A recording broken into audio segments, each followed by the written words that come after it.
हाँ, सविता जी सुनाइए। राम राम जी सर। राम राम। दिव्य ज्योति आत्मा जो कभी बुझती नहीं। इनको म्यूट करता हूँ। हाँ बोलिए। दिव्य ज्योति अर्थात आत्मा जो कभी बुझती नहीं है, जिसका जन्म मरण नहीं होता, स्नेहमयी, सभी का वास्तविक स्वरूप प्रेम है। हम सभी परमात्मा की तरह ही प्रेम के भूखे हैं। हमारे जीवन में व्यक्ति वस्तु आदि की दास्ता रहती है, जैसे कोई धन के, कोई परिवार के, कोई बच्चों के आश्रित रहते हैं। जबकि व्यक्ति वस्तु का आश्रय सदा के लिए न साथ देता है, न शांति दे सकता है। एक परमात्मा का आश्रय लेने से परमात्मा सब कुछ संभाल लेते हैं। अर्थात निज ज्ञान का आदर करने से शरीर व्यक्ति वस्तु की दास्ता स्वतः मिट जाती है। संत अपने निज ज्ञान का आदर करते हैं, इसलिए उन्हें किसी की दास्ता नहीं रहती। निज ज्ञान का आदर करने से मनुष्य मुक्त हो जाता है। नारायण नारायण। बहुत अच्छा, बहुत अच्छा।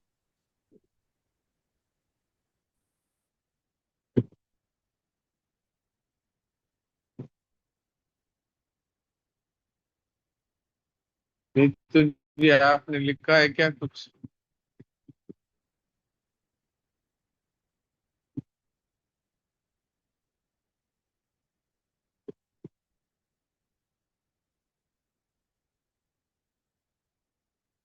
हाँ।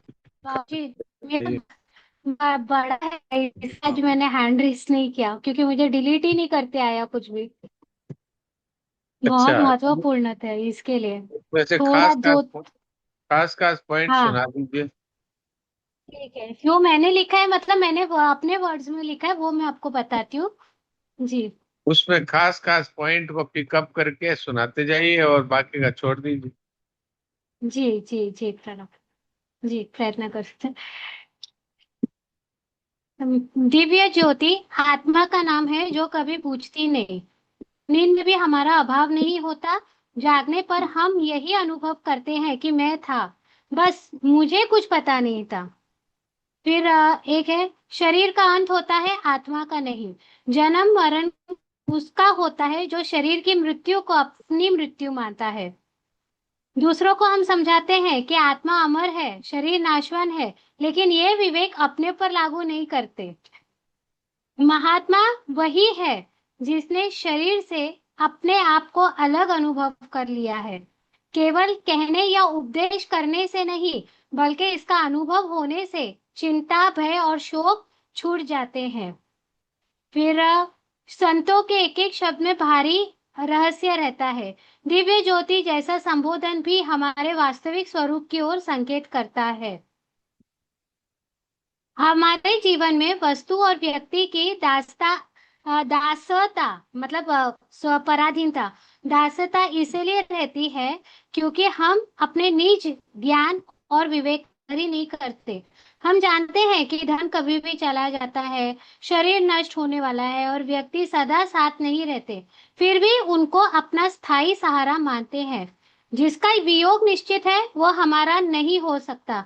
इस सत्य को जानते हुए भी उसे अपना मानना, अपने विवेक का अनादर करना है। जब हम अपने इस ज्ञान पर विश्वास करेंगे कि संसार में कोई स्थायी सहारा है ही नहीं, तब अपने आप परमात्मा का सहारा जागृत हो जाता है। परमात्मा का सहारा ही सच्चा सहारा है। उनकी शरण ग्रहण करने पर भगवान स्वयं संभाल लेते हैं।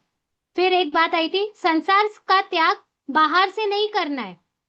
बेटे, पत्नी, परिवार या धन को छोड़ना नहीं है, केवल मन से उनका आश्रय छोड़कर हृदय में भगवान का आश्रय रखना है। बेटा, धन सब कुछ भगवान के है। वस्तुओं का सदुपयोग और व्यक्तियों की सेवा करनी है। शरीर भी हमारा स्थायी नहीं है ना, इसलिए बचपन का शरीर चला गया, जवानी का शरीर चला गया और बुढ़ापे का शरीर भी अभी जा रहा है। जो हमें छोड़कर जाने वाला है उसकी गुलामी करना निज ज्ञान का आदर है। निज ज्ञान का के आदर में ही निज ज्ञान के आदर में ही मनुष्य की मुक्ति छिपी हुई है। अगर हम इस बात को समझ जाए तो हमारा जीवन सफल हो जाए, बहुत हमारा अच्छा, जीवन बहुत सफल हो अच्छा। जाए। राम राम।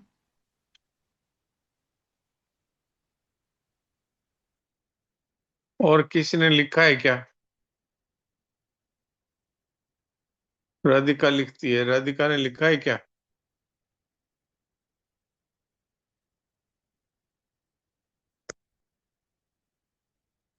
हाँ राधिका, बोलो। राम जी, राम महाराज जी। राम जी राम। कुछ नहीं पता था, यह पता कैसे चला? इसका मतलब यह है कि आत्मा रूपी ज्योति आत्मा रूपी ज्योति कभी बुझती नहीं है। शरीर का अंत होता है, आत्मा का अंत नहीं होता। जन्म मरण उसी का होता है जो शरीर को अपना मानता है। अगर हम हमारे विवेक का आदर करें तो हमारी संज्ञा महात्मा में हो जाती है। शरणानंद जी महाराज की एक फिलोसॉफी है कि हम जिसके बारे में जैसा सोचते हैं वह वैसा ही होता है। संतों की वाणी का एक एक शब्द में भारी रहस्य है। हम सब परमात्मा की तरह प्रेम के भूखे हैं। जब मनुष्य अपने निज ज्ञान का आदर नहीं करता तो वह हमारी तो वह अपनी उसकी दास्तां वस्तुओं पर होती है। निज ज्ञान का मतलब है जो चीज हम जानते हैं। परमात्मा पापी से पापी व्यक्ति को माफ कर देते हैं अगर वह परमात्मा की शरण हो जाए। परमात्मा का कर्तव्य है कि वह शरणागत की रक्षा करे। हृदय में आश्रय केवल परमात्मा का होना चाहिए। परमात्मा के सिवाय हमारा अपना कोई नहीं है। संसार की सारी चीजें हर समय छोड़ रही है। जो चीज हमें छोड़कर जा रही है और हम उसकी गुलामी करें तो ये निज ज्ञान का अनादर है। नारायण नारायण नारायण नारायण। हाँ राधिका, इसमें परमात्मा का कर्तव्य है ना, ये इसको ये करना है। परमात्मा का स्वभाव है कि शरणागत को हमेशा स्वीकार करना। क्योंकि भगवान कहते हैं, न मे पार्थास्ति कर्तव्यम त्रिश्लोकेषु किंचन। गीता में भगवान कहते हैं, मेरा तीनों लोकों में कोई भी कर्तव्य शेष नहीं है। कर्तव्य उसका होता है कि जो अकर्तव्य करने वाला है उसको कहना पड़ता है कि आपको कर्तव्य करना है। भगवान तो संपूर्ण सृष्टि के रचयिता हैं, और गहराई से कहें तो संपूर्ण सृष्टि भगवान ही है। इसलिए उनका कोई कर्तव्य प्राप्तव्य कोई शेष नहीं है उनके लिए। न मे पार्थास्ति कर्तव्यम त्रिशूलकेषु किंचन नानवाप्तो वाप्तव्यम। न उनका प्राप्तव्य शेष है न कर्तव्य शेष है। तो इसलिए भगवान के लिए ये उनका सहज स्वभाव है कि उस शरण को वो स्वीकार करते हैं हमेशा ही। यहाँ तक कि गोस्वामी तुलसीदास जी की रामायण में भगवान कहते हैं, कोटि विप्र बदला गई जाहूं, आए शरण तजहु निता। भगवान का स्वभाव है, ऐसा कोमल स्वभाव है। भगवान गीता में भी कहते हैं, अपिचेत सुदुराचारो भजते मामने भाग साधुरेव समन्तव्य संग सम्यक व्यवसितो। ऐसा तो ये भगवान का स्वभाव है।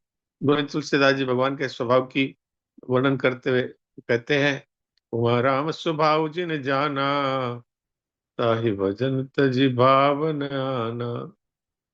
जो भगवान के स्वभाव को जान गया उसको भगवान के भजन के सिवाय और कुछ भी अच्छा नहीं लगता। तो इसलिए भगवान के स्वभाव को जो समझ गया वो संसार में उलझ नहीं सकता।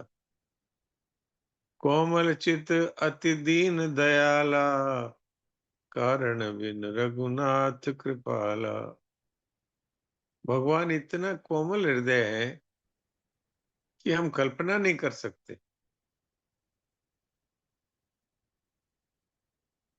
बिना ही कारण बिना ही हेतु सब पर दया करने वाले, सब पर कृपा करने वाले। आप देखो, कोई ऐसा है जो अपने को गाली देने वालों से भी प्यार करे? कोई है कहीं आपके ऐसे ध्यान में हो कि गाली देने वाले से प्यार करता हो संसार में? लेकिन भगवान है, भगवान उसको भी उतना ही प्यार करते हैं, बल्कि मंद कर जो करे भलाई, ऐसे संतों का जैसा स्वभाव भगवान का है। अब आप सोचिए, पत्नी को उठा के रावण ले गया और उसको अपने धाम भेजते हैं, आप सोचिए। और उसको, उसके साथ भी लड़ाई नहीं करना चाहते, अंगद जी को भेजते हैं, जाओ उसको समझाओ। ऐसे कोमल स्वभाव वाले भगवान है। नहीं तो कोई हमारी कोई छोटी मोटी चीज ले जाए तो भी हम उसके प्रति द्वेष का भाव रखते हैं। ऐसे प्रिय भगवान को छोड़कर हम संसार की वस्तु व्यक्ति इनके पीछे दौड़ते हैं, तो क्या कहा जाए।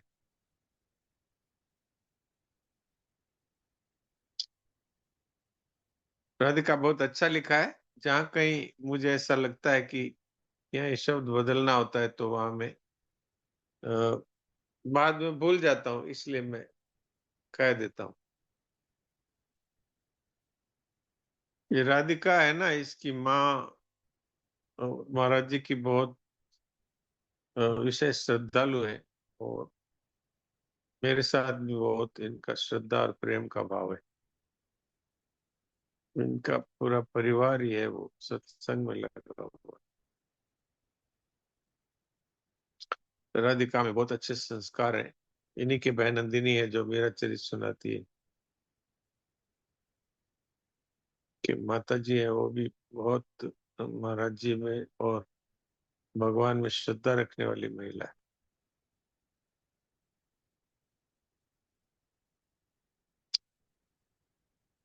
तो आज बृहस्पतिवार है, तो पहले हम गीता जी का शुद्ध पाठ करते हैं, फिर उसके बाद आज देवकी नंदन जी सुनाएंगे शरणानंद जी महाराज की पुस्तक मूक सत्संग नित्य योग। तो आज 11वें अध्याय का 43वां श्लोक है, 43।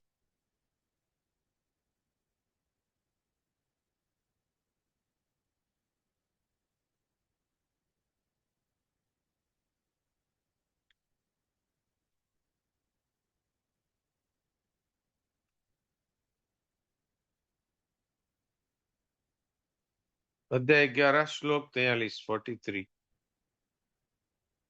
पितासि लोकस्य चराचरस्य त्वमस्य पूज्यश्च गुरुर्गरीयान् न त्वत्समोऽस्त्यभ्यधिकः कुतोऽन्यो लोकत्रयेऽप्यप्रतिम प्रभाव। पितासि लोकस्य चराचरस्य त्वमस्य पूज्यश्च गुरुर्गरीयान् न त्वत्समोऽस्त्यभ्यधिकः कुतोऽन्यो लोकत्रयेऽप्यप्रतिम प्रभाव। भगवान श्री कृष्ण के विराट रूप को देख करके और अर्जुन कहते हैं, आप ही इस चराचर जगत के पिता हैं, आप ही पूजनीय हैं, आप ही गुरुओं के महान गुरु हैं।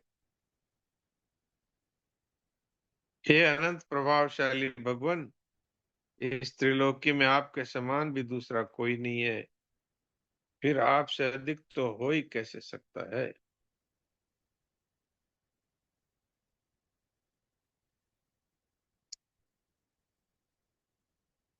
तो हाँ, तारा देवी बोलिए।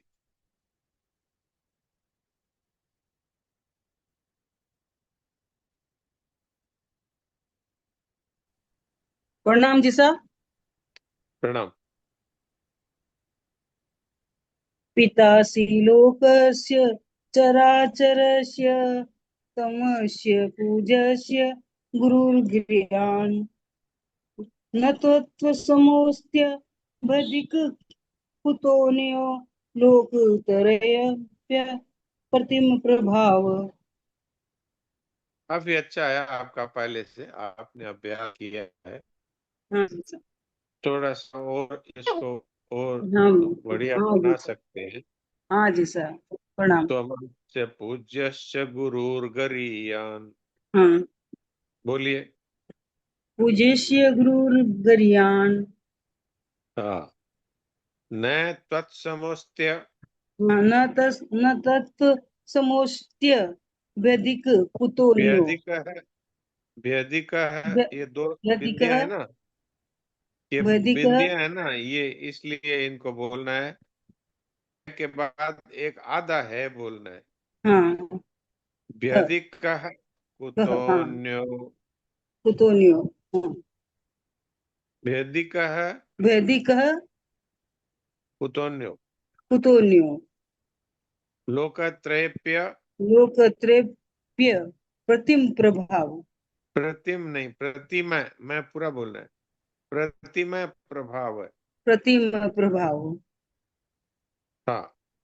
संस्कृत में जो पूरा अक्षर है उसको पूरा ही बोलना पड़ता है, जो आधा है उसको आधा ही बोलना पड़ता है। हाँ, हिंदी की तरह नहीं है। हाँ, हिंदी की तरह नहीं है। हिंदी में अपन प्रतिम बोल देंगे तो भी शुद्ध माना जाएगा, लेकिन हाँ, संस्कृत में प्रतिमय बोलना पड़ेगा। हाँ। अभ्यास थोड़ा हिंदी का ही था, इसलिए संस्कृत में थोड़ी आ रही है मेरे टिपिकल की, ये पर मैं सुधार लूंगी। धीरे धीरे सुधर जाएगा। हाँ, आप मैं सुधार लूंगी। सत्संग ग्रुप में जो मृदुला वो मंजुला जी बोलती हैं, तो पहले हाँ उनको सर। सुनिए, पहले हाँ जी उनको सर। सुनिए, फिर उनके साथ साथ बोलिए तो अभ्यास हो जाएगा। हाँ सर। हाँ जी सर। पहले से अच्छा है राम। आप। राम राम। हाँ सविता जी।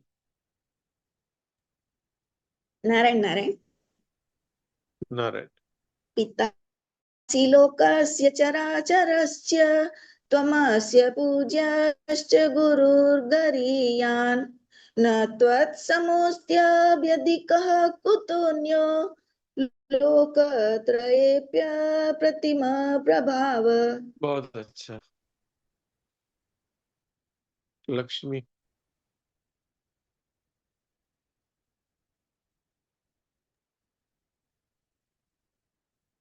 विषय नाम राम राम। राम।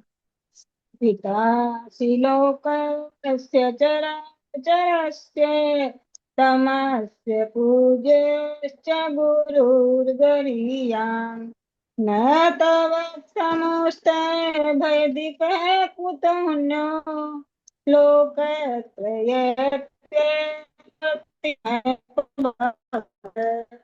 नारायण नारायण। ठीक है। राघव।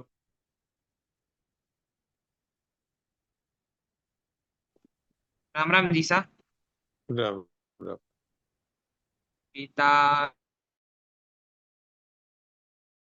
लोकस्य चराचरस्य त्वमस्य पूज्यश्च गुरुर्गरीयान् न त्वत्समोऽस्त्यधिक कुतोऽन्यो लोकत्रये प्रतिम नहीं, प्रभाव। पीछे बोलो। पितासि लोकस्य पितासि लोकस्य चराचरस्य चराचरस्य त्वमस्य पूज्यश्च त्वमस्य पूज्यश्च गुरुर्गरीयान् गुरुर्गरीयान् न त्वत्समोऽस्त्य न त्वत्समोऽस्य व्यधिकः कुतोऽन्यो व्यधिक कुतोऽन्यो लोकत्रयेप्य लोकत्रयेऽप्य प्रतिमा प्रभाव। प्रतिम प्रभाव। अब ठीक है, ऐसे अभ्यास तो जी बहुत सा। जल्दी होगा। जी जी सा। एक राघव और है अभी, एक राघव और है, उसको भी मैं बोलता हूँ, वो भी बोलेगा।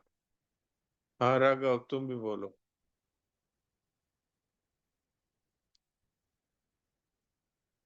क्या हुआ? ज्योति का राघव कहाँ गया? गीता आज मैं मतलब मैंने किया नहीं, मैं एक क्लास से आया था मैं भी। अच्छा, अभ्यास नहीं किया। हाँ। कोई बात नहीं, कोई बात। राम प्रणाम। कल अभ्यास कर। हाँ। तुम्हारी माता जी है ना, ज्योति है, उनको बोलो। मम्मा अजीत सर बोल रहे कि आप अभ्यास करें इसका लोग का। 11वां अध्याय श्लोक 43, श्लोक 43 नहीं है क्या ज्योति?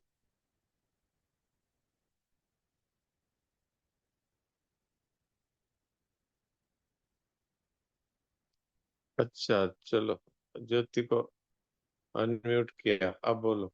हाँ, राम प्रणाम जी सा। राम राम। अध्याय 11 श्लोक 43। हाँ जी सा, अभी मैं अभ्यास करवा देती हूँ। नहीं वो तो तुम करवा देना, अभी तुम खुद बोल दो, तुम खुद बोल क्या सा? हाँ म्यूट, तुम खुद पाठ कर रहा हो। हाँ जी सा, 1 मिनट। अध्याय 11 श्लोक 43, हाँ 43। 1 मिनट जी सा।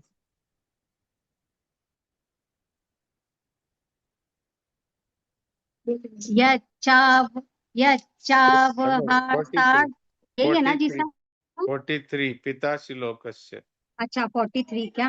पितासि लोकस्य चराचरस्य त्वमपूज्यश्च गुरुर्गरीयान् न समोऽस्त्यभ्यधिक कुतोऽन्यो लोकत्रयेऽप्यप्रतिमा प्रभाव। हाँ तुम इस तरह से उसको राघव को सिखा दो। ठीक है जी सर। ठीक है, कल 44वां श्लोक है, ठीक है हाँ। तो कल फिर राम पाठ प्रणाम जी कर। सर। राम राम। जरूर से जी सर। हाँ ठीक। नारायण नारायण नारायण। ये ज्योति और राघव है, ये हमारे परिवार की तरह ही है, ये हमारी मुंह बोली बहन के बच्चे हैं। ये राघव बहुत शुद्ध पाठ करता है, वो इसकी माँ इसको अभ्यास करा देती है। एक राघव जो पहले था वो जयेश भाई का बच्चा है, वो भी गुजराती होते हुए भी वो कोशिश करता है और वो भी अच्छा पाठ करवाता है।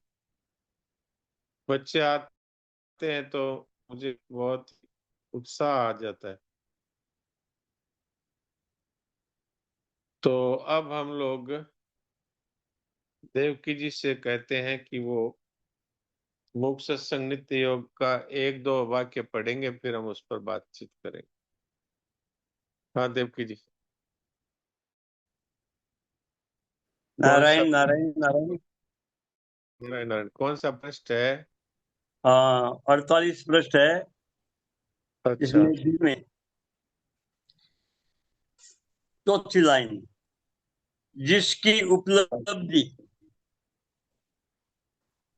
जिसकी उपलब्धि किसी वस्तु आदि की अपेक्षा नहीं रखती, हाँ उसकी प्राप्ति श्रम रहित होने पर स्वतः होती है। संसार की सारी वस्तुएं परिश्रम से मिलती है और भगवान देखिए बिना किसी श्रम के मिलते हैं। हम्म, जैसे कुछ भी चाहिए तो वस्तु का सहारा लेना पड़ता है, व्यक्ति का सहारा लेना पड़ता है, किसी परिस्थिति का सहारा लेना पड़ता है और ये फिर परिश्रम पराधीनता भी पड़ता है।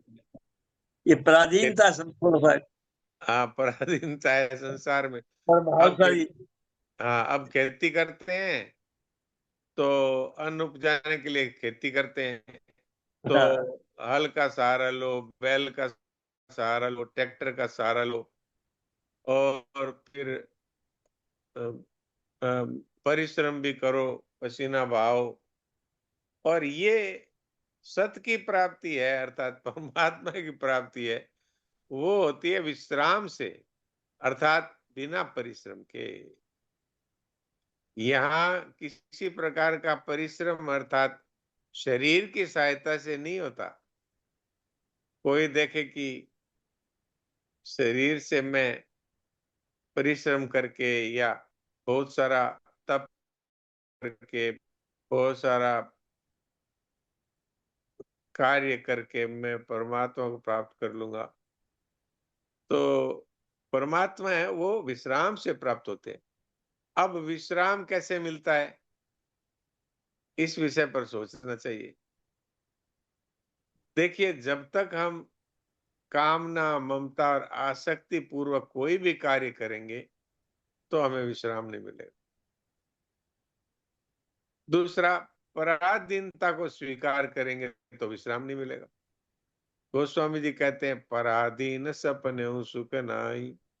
अगर सपने में भी आपको अगर जेल में डाल दिया जाए तो आप रोते हैं, सपने में भी। यानी सपने में भी आदमी पराधीन नहीं होना चाहता। लेकिन ये कितने आश्चर्य की बात है कि जागृत में वो पराधीनता में सुख मानता है कि धन मिल जाएगा तो मैं स्वाधीन हो जाऊंगा। अरे धन मिल जाएगा तो तुम धन के अधीन हुए तो पराधीन ही तो हुए। मैं विद्वान हो जाऊंगा तो स्वाधीन हो जाऊंगा, तो तुम विद्या के और बुद्धि के अधीन ही तो हुए, स्वाधीन कहाँ हुए? तो स्वाधीन कब होंगे? जब संसार के पदार्थ, क्रिया, वस्तु, व्यक्ति, परिस्थिति, इनकी गुलामी अर्थात इनकी कामना मिट जाएगी, तब स्वाधीन होगा। क्या कोई कामना रखने वाला मनुष्य स्वाधीन हो सकता है? कोई भी विचार करके बताए। हाँ जी, आगे बताइए।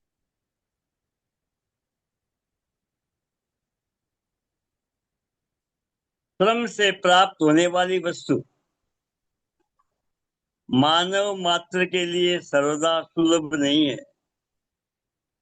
ये बात बिल्कुल ठीक है। आप बताइए कि दो व्यक्ति भी व्यापार करते हैं तो हाँ, दोनों को एक सा फल मिलेगा क्या? नहीं मिलेगा। दो व्यक्ति भी अगर पढ़ाई करते हैं, परीक्षा देते हैं, तो दोनों को एक से नंबर मिलेंगे क्या? हम्म, हाँ, तो पूरी ये क्लास श्रम, पढ़ती है। जी, श्रम से जो कुछ भी मिलता है तो दो व्यक्तियों को भी बराबर नहीं मिलता। हाँ, क्योंकि श्रम खुद ही उत्पन्न और नष्ट होने वाला है, अपूर्ण है। तो अपूर्ण का फल है वो पूर्ण कहां से होगा? और वो समान कहां से होगा? कोई दो व्यक्तियों की क्षमता एक सी है क्या? बल एक सा है क्या? बुद्धि एक सी है क्या? शरीर एक सा है क्या?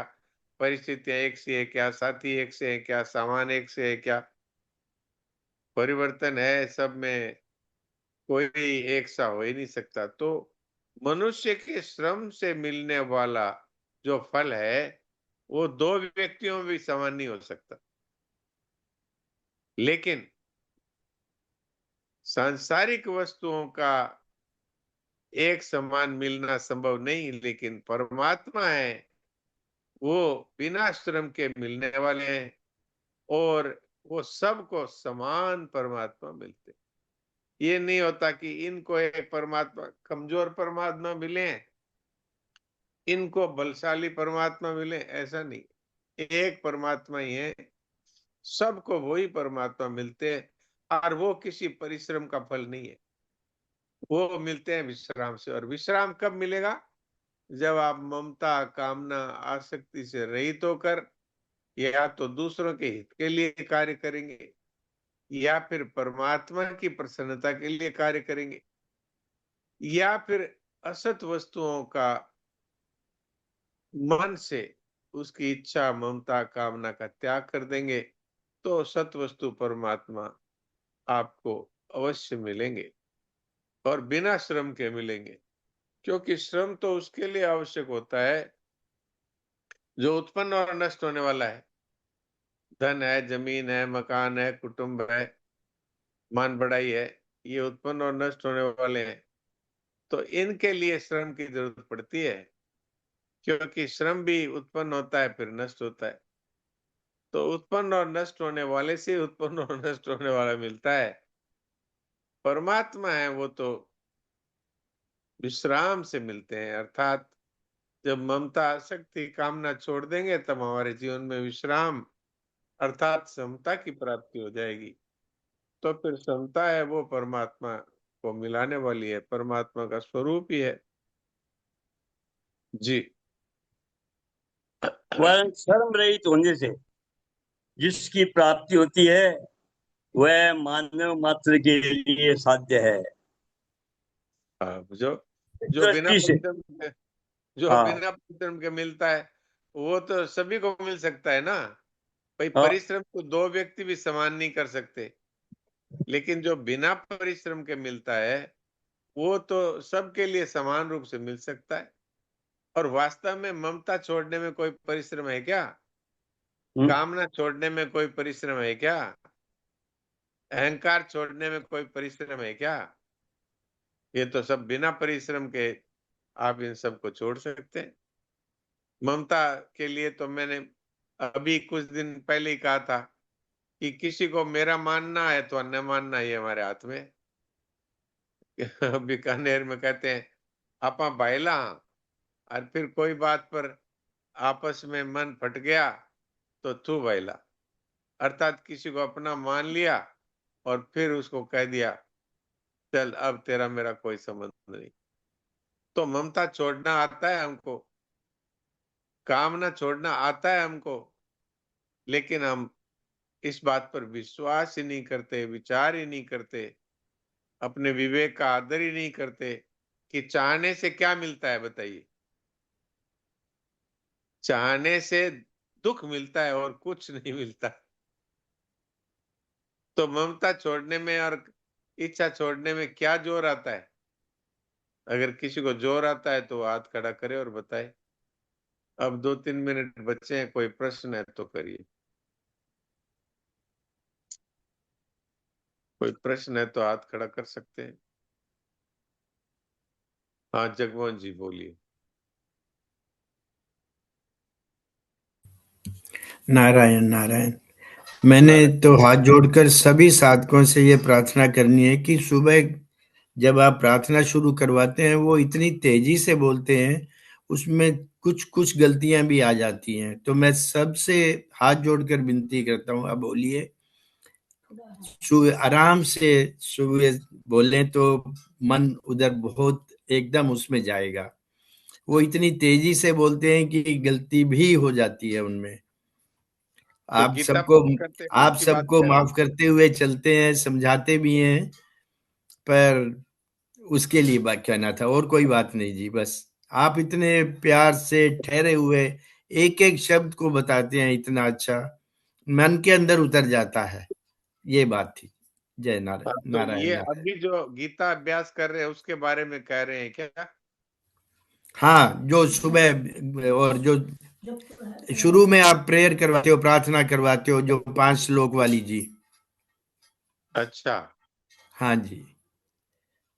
तो ये सुबह तो नहीं करवाते, हम तो अभी इस समय और करवाते सुबह हैं। का मतलब है जी, मेरे लिए तो सुबह ही है। मेरा मतलब है क्या शुरू की बोलूं तो। आपके यहाँ कितने बजे हैं अभी? यहाँ तो स्कॉटलैंड में तो 4 बजे हैं जी, और 3:30 बजे शुरू होती है यहाँ पर, दोपहर होती है। और इंडिया में तो 8 बजे शुरू करते हैं आप। बस अगले हफ्ते से वहीं पर करेंगे जी, आपके पास पहुंच रहे हैं। अच्छा अच्छा अच्छा, वाह वाह, जी जी। बड़े आनंद की बात है। हाँ जी।